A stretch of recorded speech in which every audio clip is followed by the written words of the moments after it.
오늘 본문 조금 길죠. 저도 사실은 오늘 본문을 원래는 이제 좀 단락을 떨어뜨려서 설교를 해야 될지 아니면 함께 붙여서 설교를 해야 될지를 좀 고민을 했습니다. 근데 이제 세 가지 등장하는 사건의 주체들이 좀 달라요. 첫 번째는 베드로가 메인 캐릭터로 등장하고, 그 다음에는 병사들이 예수님을 모욕하는 장면이 나옵니다. 그리고 예수께서 대제사장에게 재판을 받으시고 종교 재판을 받으시죠. 그런데 이 각기 다른 사건들이지만 결국 예수 그리스도의 그 낮아지심을 보여주는 본문인과 동시에, 그리고 예수 그리스도의 그 낮아짐과 반대로 인간 자체에 대해서 얘기하고 있는 본문입니다.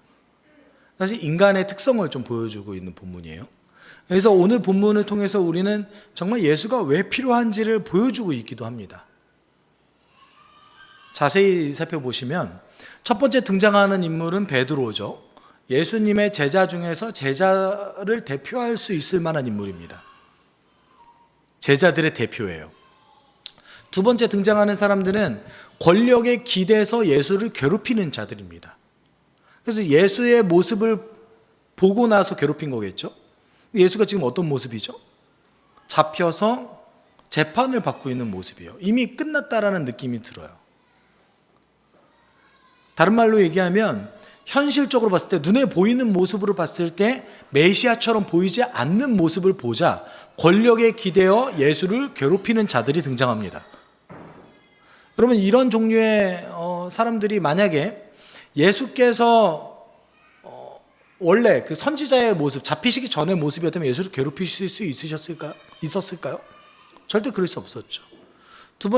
세 번째는 자신의 이득을 위해서 의인임에도 불구하고, 모든 사람들이 선지자라고 인정하는 사람임에도 불구하고 자신의 이득을 위해서 누군가를 억울하게 죽이려고 하는 자들이 등장합니다. 대제사장과 유대 지도자들이 그랬죠. 증거를 찾을 수도 없었고, 예수님이 했던 행동들이 그렇게 나쁘지도 않았습니다. 그럼에도 불구하고 자신의 이득을 위해서 누군가를 서슴없이 죽이려고 하는 인간의 가장 추악한 모습을 드러내 보이기도 합니다. 여러분, 그렇다면 우리는 이것을 통해서 과연 어떤 것을 알 수 있을까? 그리고 어떤 교훈을 얻을 수 있을까? 한번 고민해 봐야 됩니다. 여러분, 그 나인홀드 리버라는 사람이 있어요. 혹시 아시는 분이 없을 거라고 생각합니다. 나인홀드 리버라는 그 미국 신학자이자 굉장히 유명한 윤리학자이기도 합니다. 네, 이분이 썼던 책이 있어요. 도덕적 인간과 비도덕적 사회라는 책입니다. 아주 좋은 책이거든요. 이 책이 사실은 아히만에 대해서 썼던, 제 책 이름이 기억이 안 나요 지금. 그 책과 맥락이 좀 비슷해요. 맥락이 비슷한데, 도덕적 인간과 비도덕적 사회, 이 책을 통해서 나인홀드 리버라는 사람이 하고 싶었던 얘기는, 아무리 도덕적인 인간도 비도덕적인 사회에 들어갔을 때에 그 도덕성을 유지하기가 어렵다. 그래서 그 사회가 요구하는 이득을 저버리면서까지 자신의 개인적 도덕을 유지하는 것이 굉장히 어렵다라는 것을 얘기하고 있어요. 다른 얘기로 하면 사회가 추구하는 그 추구성, 방향성과 개인이 추구하는 도덕은 다른 종류의 것이라는 거예요. 왜 제가 이 얘기를 하냐면, 아마 저는 베드로가 예수를 부인하려고 의도하지는 않았다고 생각합니다. 그리고 그 베드로가 정말 진실되게 예수를 저주했는가? 저는 그렇게 생각하지는 않습니다. 다만 그 맥락 속에 그 사람이 들어가졌을 때에, 자신 홀로 그 원수들 사이에 둘러싸여졌을 때에 이 베드로가 그렇게 되어졌다라는 거예요. 이제 그런 의미에서 우리가 개인의 도덕성이 비도덕적인 사회에서 지켜지기 얼마나 힘든가, 또는 개인의 신앙이 사회에 갔을 때, 여러분의 직장에서, 또는 여러분의 가정 가운데, 안 믿는 가정 가운데 있을 때에, 홀로 있을 때에 여러분의 개인 경건이 지켜지는 것이 얼마나 어려운가를 보여주고 있는 맥락이기도 합니다. 여러분, 그것에 대한 보완 잔치로 하나님께서 주셨던 아주 좋은 기구가 있습니다. 그것이 무엇이죠? 그게 교회입니다. 그러니까 교회가 대안적 공동체라고 얘기하는 이유는 이 교회 안에서 우리가 공동체성이 없이는 하나님을 온전히 믿고 따르는 것이 굉장히 어렵기 때문에 하나님께서 우리에게 이 세상, 깨어진 세상의 대안으로서 교회를 주신 거예요. 여러분, 그 신약 성경을 보시면 서신서의 거의 정말 상당 부분, 아주 많은 분량을 뭐로 차지하고 있냐면 공동체 생활에 대해서 얘기하고 있습니다. 또한 예수께서도 예수님의 가르침의 아주 많은 부분이 어떤 부분이죠? 누군가와 관계 맺는 것에 대해서 얘기하고 계세요. 그런데 우리가 신앙생활할 때 관계 맺는 것의 중요성을 잃어버린다면 우리는 아마 온전한 그리스도인으로 성장하기 힘들 겁니다. 베드로는 지금 신앙의 동지를 잃어버렸어요. 홀로 대제사장의 뜰에 따라갔습니다. 54절, 55절은 그 배경을 얘기해주고 있는데 이렇게 얘기하고 있습니다. 그들은 예수를 붙잡아서 끌고 대제사장의 집으로 데려갔다. 그런데 베드로는 멀찍이 떨어져서 뒤따라갔다. 사람들이 뜰 한가운데 불을 피워놓고 둘러 앉아 있는데 베드로도 그들 가운데에 끼어 앉아 있었다. 아마도 지금 이 상황은 예수께서 신문 받고 있을 때였을 겁니다. 예수님은 저쪽 안쪽에 들어가서 신문을 받고 있고 베드로는 바깥뜰에서 지금 멀찍이 떨어져서 예수님을 지켜보고 있는 상황이었습니다. 그리고 베드로 곁에는 아마 같이 있었는지 같이 있지 않았는지 그거는 잘 모르겠습니다. 그렇지만 베드로 곁에는 베드로와 함께 다녔던 제자 중에 요한이 있었습니다. 그렇지만 오늘 본문 속에 등장하진 않죠. 베드로가 왜 따라갔을까요? 제자들은 전부 다 도망갔습니다. 베드로가 왜 따라갔을까요? 약속을 지키기 위해서 그랬을 것 같아요. 제가 생각했을 때는. 베드로는 예수님 사랑했어요. 이건 분명합니다. 그래서 사랑하는 예수님을 사랑하는 예수님과 함께 얘기했던 본인의 약속, 내가 죽을지라도 당신을 따르겠습니다라고 했던 그 약속을 지키기 위해서 베드로는 예수님을 따라갔습니다. 그런데 그곳에서 이제 그 어떤 행위는 하지 못했죠. 왜냐하면 본인 혼자밖에 없으니까. 그리고 예수께서도 칼을 쓰지 말라고 하셨잖아요. 그래서 베드로는 단지 지켜보기만 했습니다. 그런데 그때 문제가 발생했죠. 한 여종이 베드로를 지적합니다. 뭐라고 얘기해요? 이 사람도 그와 함께 있었어요. 참 아이러니한 상황입니다. 왜 아이러니하면 57절이 조금 아이러니해요. 이에 대한 베드로의 대답이 뭐였죠? 여종에 대한 대답이. 그러나 베드로는 그것을 부인하여 이렇게 말하였다. 여보시오, 나는 그를 모르오. 여러분, 여기서 부인한다는 뜻은 어떤 걸 뜻하냐면 정말 그 주장을 논박하다, 이의를 제기하다, 그리고 숨은 뜻이 하나 더 있는데, 한 가지 뜻이 더 있는데 버리다는 뜻을 갖고 있습니다. 여러분, 베드로가 예수님께 약속했던 것이 무엇이죠? 본인이 고통을 당하고 감옥에 갇히고 죽을지라도 예수님을 따르겠습니다. 당신을 저버리지 않을 겁니다. 당신 배신하지 않을 겁니다. 이렇게 강하게 주장했는데 베드로가 지금 누구의 말에 믿음을 버리게 됐어요? 예수를 버리게 됐어요? 자신은 어찌할 수 없는 그 여종의 말에 예수를 저버리게 됐습니다. 사실 여기서 이 부인하다는 말에서 사실 베드로는 이미 그 뒤의 결과가 정해진 거나 마찬가지입니다. 여종의 말에만 부인했나요? 그 다음에 다른 남자들이, 주변에 있는 남자들이 베드로를 다시 공격하기 시작했습니다. 물론 그 시간이 바로 급박하게 흘러가진 않았어요. 베드로가 여종의 지적을 듣고 나서 그 자리를 살짝 떠나요. 살짝 도망갑니다. 이렇게 밤중이니까 들키지 않을 거 아니에요. 그래서 불빛이 없는 곳으로 살짝 도망가요. 근데 그 근처에 있는 남자가 이 사람도 갈릴리 사람이 아니냐, 너 제자잖아.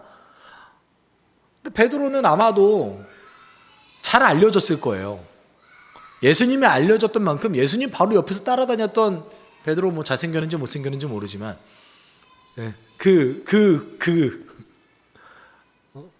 항상 아마 베드로는 예수님 옆에 찰싹 붙어서 따라다녔을 겁니다. 그의 성격상 알려졌겠죠, 당연히.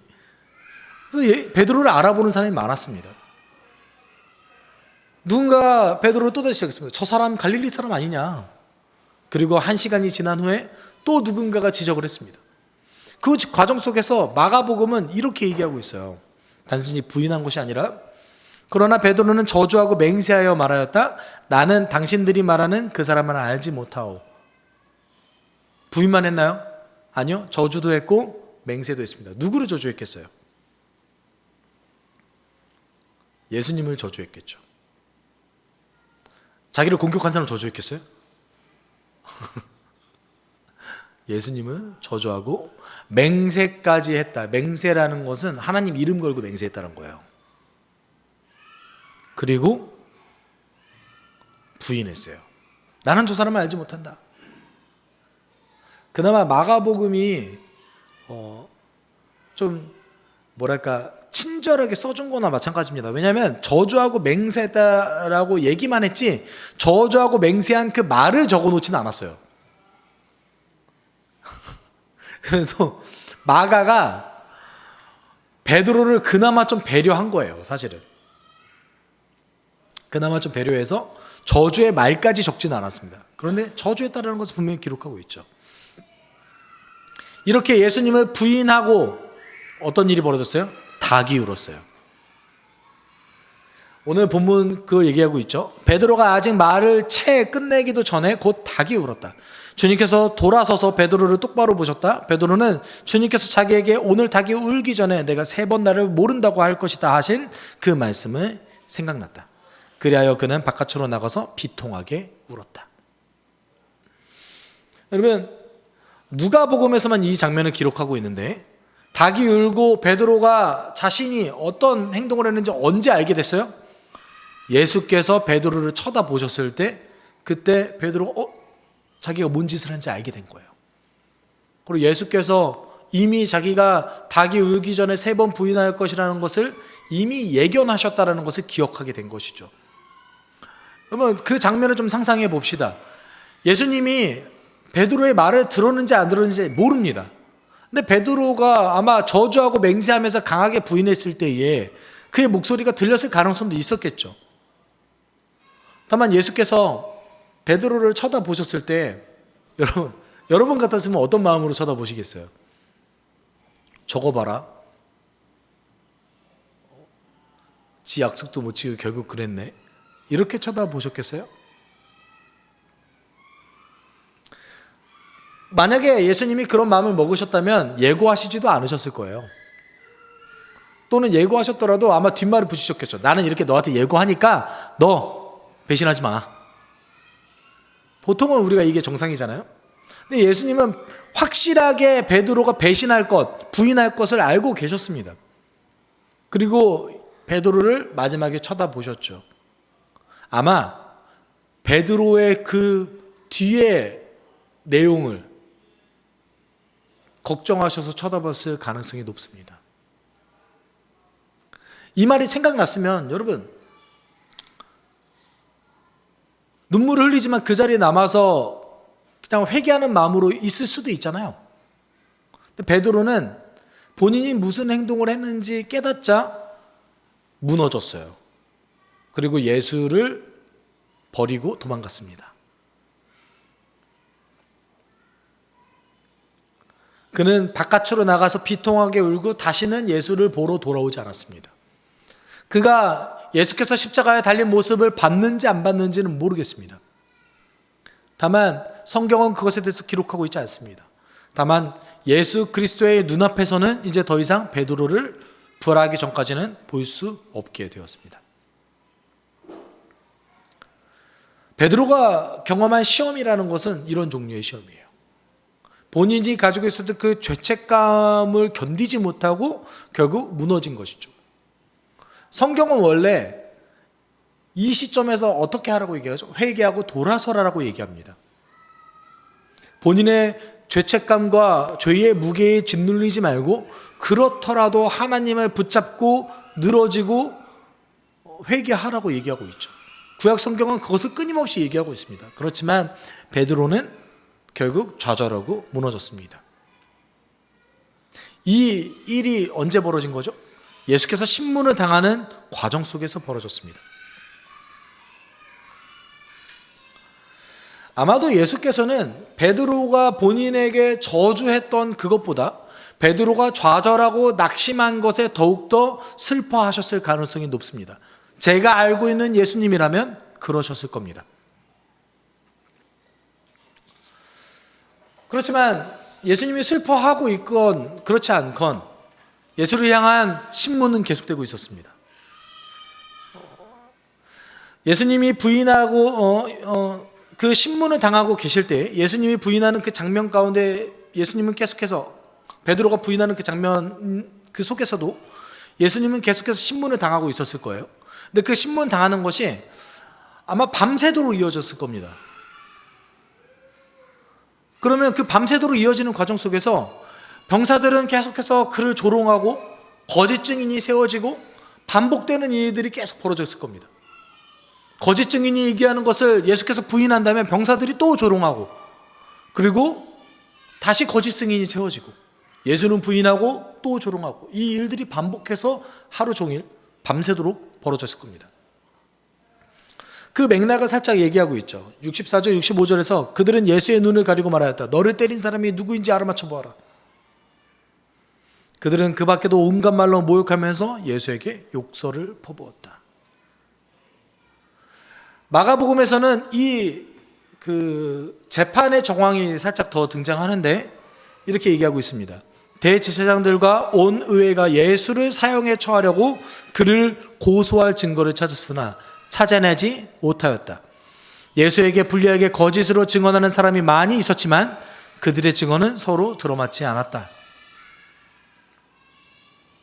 어떻게 해서든 이 사람들은 예수님을 무너뜨리려고 했습니다. 조롱하고 거짓 증언을 세우고 계속해서 예수를 무너뜨리려고 했지만 그들의 증언은 들어맞지 않았고 예수를 죽일 만한 증거는 찾을 수 없었습니다.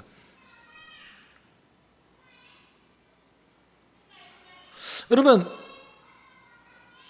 그렇다면 예수께서 마지막에 결국은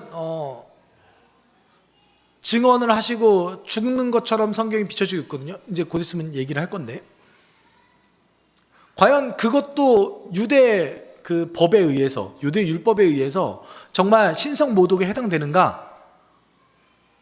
그 초기 유대 문헌에 보면 예수께서 하셨던 그 말씀도 사실은 신성 모독에 해당되지 않아요. 하도 이제 그 증거를 찾을 수 없자 오늘 대제사장의 무리들이 뭐라고 얘기합니까? 공의회를 끌고 가서 그대가 그리스도이면 그렇다고 우리에게 말해주시오라고 물어봅니다. 여러분 잘 생각해 보세요. 마치 이거 보면 내가 너를 죽일 건데 너를 죽일 만한 증언, 자백을 지금 네가 좀 했으면 좋겠는데? 라는 말과 같지 않아요? 근데 예수님의 대답이 좀 이상해요. 뭐라고 대답하세요? 예수께서 그들에게 말씀하셨다. 내가 그렇다고 여러분에게 말하더라도 여러분은 믿지 않을 것이요. 야, 내가 말하면 믿을 거야? 너희들 내가 말하면 인정할 거야? 여태까지 그렇게 거짓 증언을 다 세워놓고 나서 이거를 조금 더 얘기하면 사실 이런 해석이 돼요. 내가 어떤 말을 하더라도 너희는 이해할 수 없을 것이며 이해하려고도 하지 않을 것이다 라는 말과 같습니다.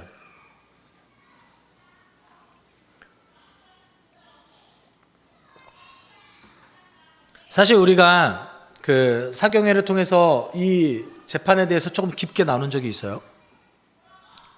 예수께서 이들이 왜 이해하지 못할 거냐고 얘기하셨을까요?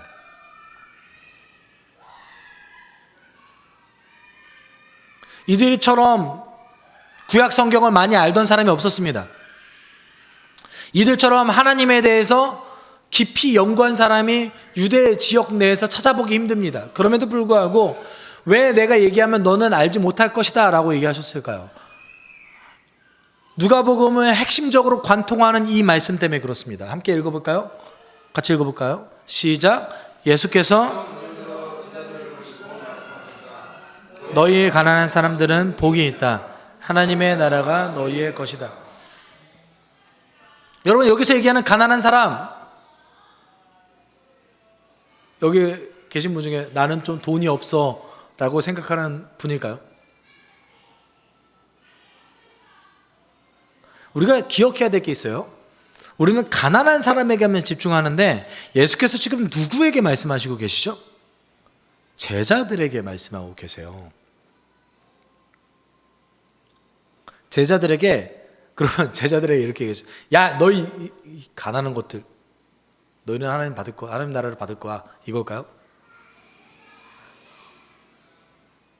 야, 너희 나를 위해서 너희의 모든 걸 포기하고 가난해졌으니까 하나님 나라를 받을 거야, 이런 의미일까요? 그러면 전혀 그렇지 않습니다. 누가복음이 얘기하는 가난한 자들은 사실은 목소리가 있음에도 목소리를 낼 수 없는 배제된 자들을 위한 것들입니다.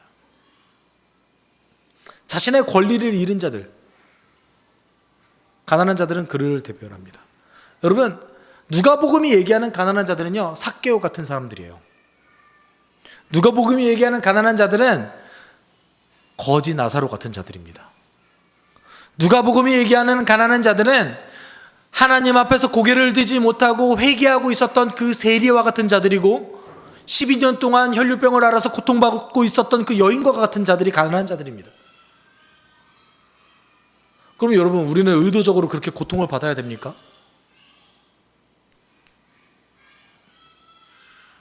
정확하게 우리가 누가복음의 워딩을 이야기한다면 누가복음이 얘기하고 있는 이 가난한 자들, 하나님 나라를 받게 되는, 다른 식으로 우리로 얘기하면 예수 그리스도를 믿을 수 있는 자격이 주어지는 자들은 자신의 것을 기꺼이 포기하고 자신의 것을 자신의 것이라고 주장하지 않는 자들을 뜻합니다. 근데 오늘 유대 지도자들을 보십시오. 가난한 자들이 될 수 있습니까? 자기의 것을 포기할 수 있습니까? 자신의 주장을 꺾을 수 있습니까? 주를 위해서 자신의 것을 포기하고 하나님의 진리를 얻기 위해서 노력할 수 있는 자들입니까? 그들은 그리스도를 알 수 없습니다. 그리스도를 알 수 있는 자격을 얻을 수 없습니다. 이해할 수도 없습니다. 예수께서 하셨던 워딩에는 이런 것이 있는 거예요. 너희는 내가 아무리 말해도 이해하지 못할 거야. 왜냐하면 너희가 진리를 알기에는, 너희가 나를 그리스도로 인정하기에는 너희의 것을 너무 포기하고 있지 않아. 다른 얘기를 하면 우리가 죄의 본질을 항상 자기중심성이라고 얘기했죠. 너희의 그 자기중심성을 절대로 너희는 저버리지 않아. 우리가 예수 그리스도를 믿기 위해서 가장 필요한 것이 무엇입니까? 내가 내 평생 나 중심적으로 살았고 하나님을 주인으로 모시지 않았다라는 것을 인정하는 것이 중요합니다. 먼저 인정해야 돼요. 우리 과거 그 고전적인 표현으로 하면 우리가 죄인이라는 것을 인정해야지 가능합니다. 그런데 오늘 대제사장의 무리들이 그것이 가능했습니까? 불가능했죠. 예수께서는 단지 이 말씀 하나만 하셨습니다. 그러나 이제부터 인자는 전능하신 하나님의 오른쪽에 앉게 될 것이요. 근데 마치 이 말을 들으면 예수께서 나 메시아 맞는데? 라고 얘기하신 것 같아요. 하나님 우편에 앉는다고 했으니까. 이 말씀은 시편 110편 5절을 연상시킵니다. 이렇게 얘기했어요. 다윗이 주님께서 임금님의 오른쪽에 계시니 그분께서 노하시는 심판의 날에 그분께서 왕들을 다 쳐서 흩으실 것이요. 유대 지도자들이 예수님의 이 말씀을 듣자마자 뭐라고 생각하냐면 본인이 지금 다윗의 후손으로는 왕적 메시아라고 얘기하고 있는 것이구나 라고 착각했습니다. 근데 예수님의 말씀을 좀 다시 볼까요? 예수님 정말 나는 왕적 메시아야 라고 얘기하셨을까요? 그랬다면 그 앞에 너희는 내가 말해도 이해하지 못할 거야, 용납하지 못할 거야, 너희가 알아들을 수 있을까? 이렇게 얘기하셨겠어요? 오히려 69절은 나는 이제 지금 홀로 고통받고 있지만 이제 곧 있으면 내가 하나님께로 갈 날이 얼마 안 남았어. 라고 말한 것과 같지 않겠습니까? 나에게는 주님이 계셔. 나에게는 하나님께서 계셔. 나의 아버지 하나님께서 나와 함께 계셔. 라고 말했다고 보는 것이 더 정확한 거 아니겠습니까? 근데 유대 지도자들은 뭐라고 해석했냐면 예수가 자기 스스로를 왕적 메시아라고 얘기했다. 그것을 증거로 삼죠. 이 이상 무슨 말이 필요하냐? 여러분, 그러면 질문을 던질 필요가 있죠. 예수께서 자기 스스로를 메시아라고 얘기한다면 그것은 신성 모독일까요? Yes or no밖에 없죠.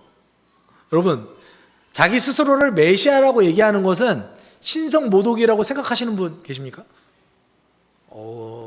여태까지 그렇게 생각하셨을 텐데 지금 제가 이렇게 질문을 하니까 아닐 거야 라고. 네? 제가 그냥 정석적인 질문을 할 수도 있잖아요.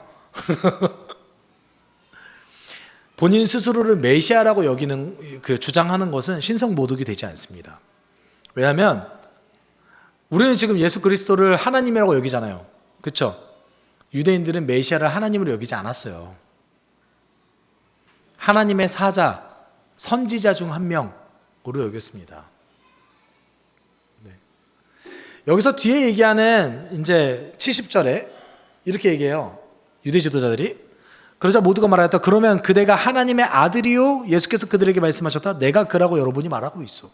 여기서 얘기하는 너 그러면 너가 하나님의 아들이라고 주장하는 거야? 이게 그러면 너 하나님이야? 너가 신이야? 신이라고 주장하는 거야? 이런 말이 아니에요. 네. 고대 근동 아시아에서 신의 아들로서 자기를 지칭하는 자들이 있습니다. 그들이 누구냐면 왕들이에요. 그러니까 너가 지금 하나님의 아들이라고 얘기하는 거야? 이 말은 어떤 말을 표현하냐면 너가 지금 다윗의 후손으로는 왕적 메시아로서 이 땅에 오는 거야? 이런 표현입니다. 너가 하나님이야 이런 말을 감히 생각조차 할 수 없었어요. 그러니까 그들에게 메시아는 자신의 현재의 상황을 벗어나게 해주는 모세와 같은 자였어요. 다윗과 같은 자였어요. 다니엘과 같은 사람이었어요. 절대로 하나님을 다른 어떤 존재와 대칭돼서 놓지 않습니다. 그러면 여러분 자기 스스로를 메시아라고 여기는 것은 신성 모독이 될까요? 아니요. 검증이 필요한 것뿐이에요. 실제로 이스라엘 역사 가운데 자기를 메시아라고 얘기했던 사람들이 많이 있었습니다. 그렇지만 그들을 검증할 필요입니다. 여러분 우리 사도행전에서 가말리엘이 했던 얘기를 기억해 보셔야 됩니다. 가말리엘이 뭐라고 얘기하죠? 메시아라고 얘기했던 사람들이 있었다.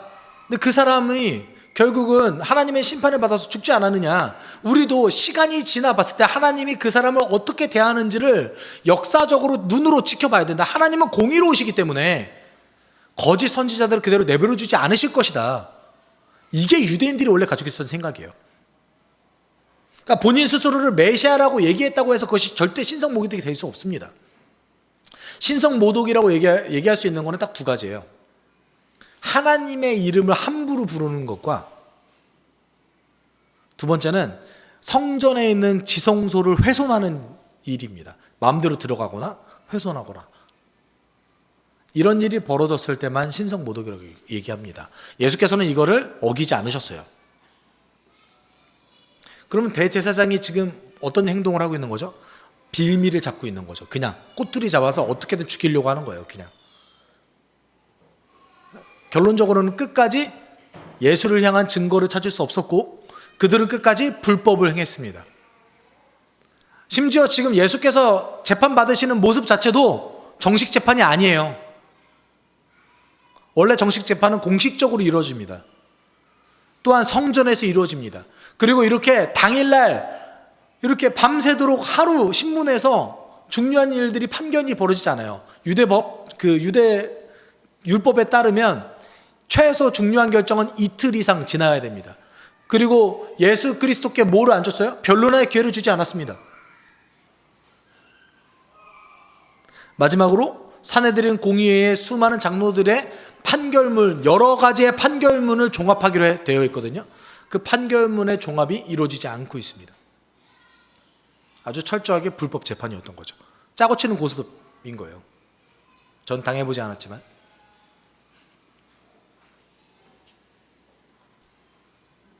여러분, 이것을 통해서 우리가 알 수 있는 게 있어요. 인간의 처절한 본성이 여기에 드러나고 있습니다. 우리에게 정말 왜 예수가 필요했는가를 얘기해 주고 있습니다.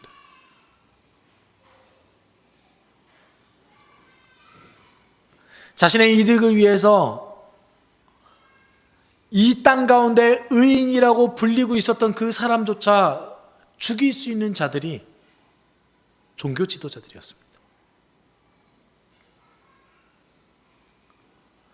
성경이 얘기하는, 누가복음이 얘기하는 가난한 자들은 앞서 제가 얘기했던 삭개오 같은 자들이었습니다. 여러분, 가난한 자들이 절대 도덕적인 자가 아닙니다. 어떤 자들입니까? 아, 나는 나 중심으로 살았구나. 예수를 만나자 자신의 본질을 깨닫고 이제는 그렇게 살지 않으리 결단했던 사람들을 가난한 자들이라고 얘기합니다.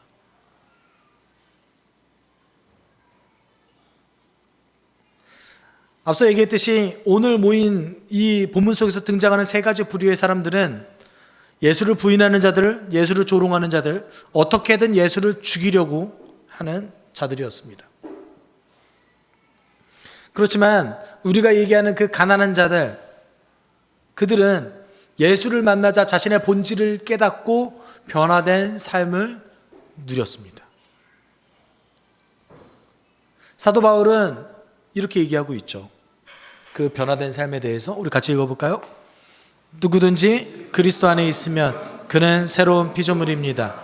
옛것은 지나갔습니다. 보십시오, 새 것이 되었습니다. 여러분, 오늘 본문은 처절하게 예수가 우리 삶 가운데 왜 필요한지를 보여주고 있는 거예요. 과연 하나님께서 예수를 왜 우리에게 보내주셨는가를 이 그리스도가, 하나님이신 그리스도가 인간에게 재판받는 그 장면을 통해서 보여주고 있습니다.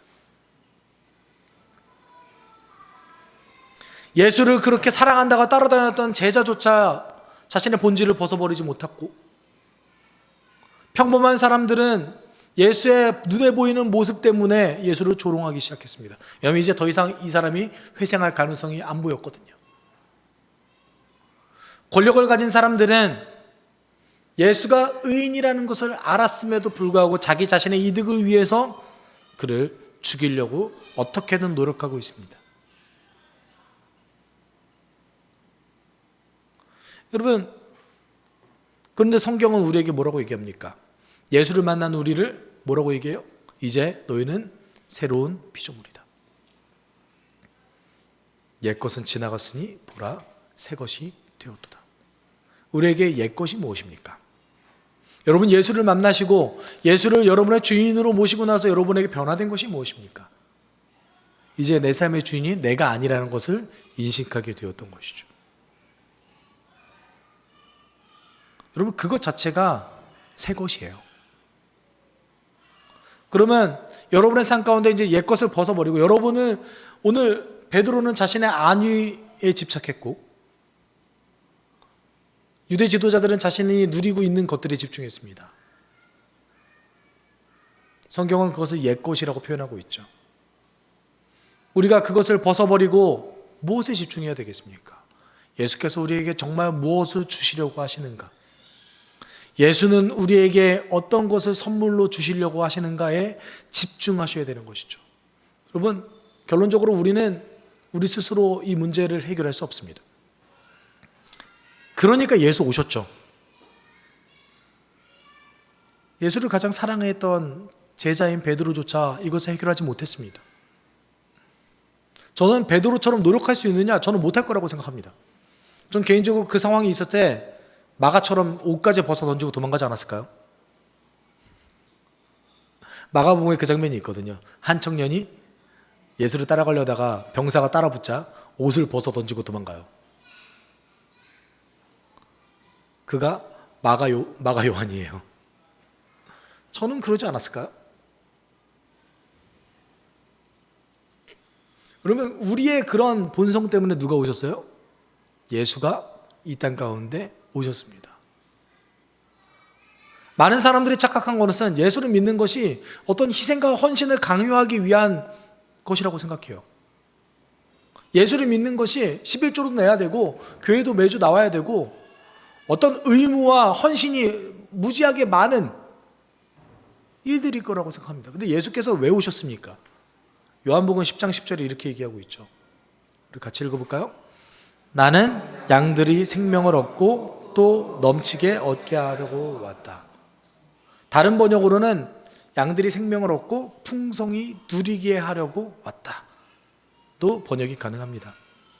여러분, 예수께서 여러분에게 왜 오셨습니까? 여러분, 이 우주 속에서 그냥 티끌과 같은 우리가 예수님 때문에 삶의 의미를 얻었어요. 여러분의 삶의 의미가 잘 먹고 잘 살고 잘 누리는 것이 아니라 하나님께서 주시는 생명을 얻고 그것을 풍성하게 얻게 하기 위해서 여러분에게 생명을 주셨습니다. 그렇다면 우리가 해야 될 게 뭡니까? 누릴 줄 알아야 돼요. 예수를 누릴 줄 알아야 돼요. 기독교인의 제일 처음 해야 될 것은 예수 그리스도 때문에 얻은 그 생명을 누릴 줄 알아야 돼요. 이거 모르면 아무 소용없어요. 여러분의 월요일부터 토요일까지의 삶 가운데 예수는 여러분의 삶 가운데 어떤 의미가 있습니까? 월요일부터 토요일까지의 삶 가운데 예수는 여러분의 삶에 어떤 영향력을 미치고 있습니까? 예수의 가르침과 예수의 삶은 여러분의 삶은 지금 어떻게 변화시키고 있습니까? 여러분, 그걸 일단 누릴 수 있어야 됩니다. 기억하셔야 됩니다. 여러분의 한 주간의 삶 가운데 예수의 생명이 영향력을 미치길 소망합니다. 여러분의 한 주의 삶 가운데 예수의 능력이 여러분을 새롭게 깨어나게 하기를 기대합니다. 여러분, 그것을 위해서 기도합시다. 성령님, 내 삶에 예수로 채워지게 좀 도와주십시오. 예수의 가르침과 예수의 능력이 나의 한 주를 살아가게 하게 주님 인도해 주십시오. 우리가 이렇게 함께 기도하도록 하겠습니다.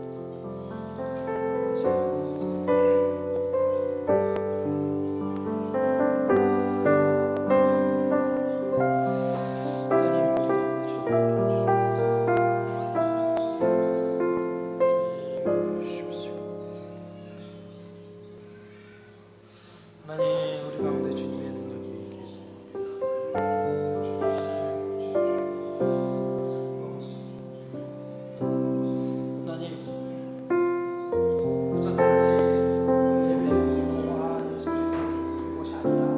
예수의 생명과 능력이 오늘의 나의 삶 가운데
사랑이 많으신 하나님 아버지, 오늘 본문은 우리에게 정말 예수가 우리에게 왜 필요했는지를 알려주고 있습니다. 하나님, 오늘의 우리의 삶에도 예수의 생명이 필요합니다. 예수의 능력이 필요합니다. 우리가 성령의 능력을 의지하여서 예수께서 가르치셨던 그 가르침을 날마다 되새기고 내 삶 가운데 그의 능력을 본받아 그의 삶을 본받아 살아갈 수 있게 주님 도와주십시오.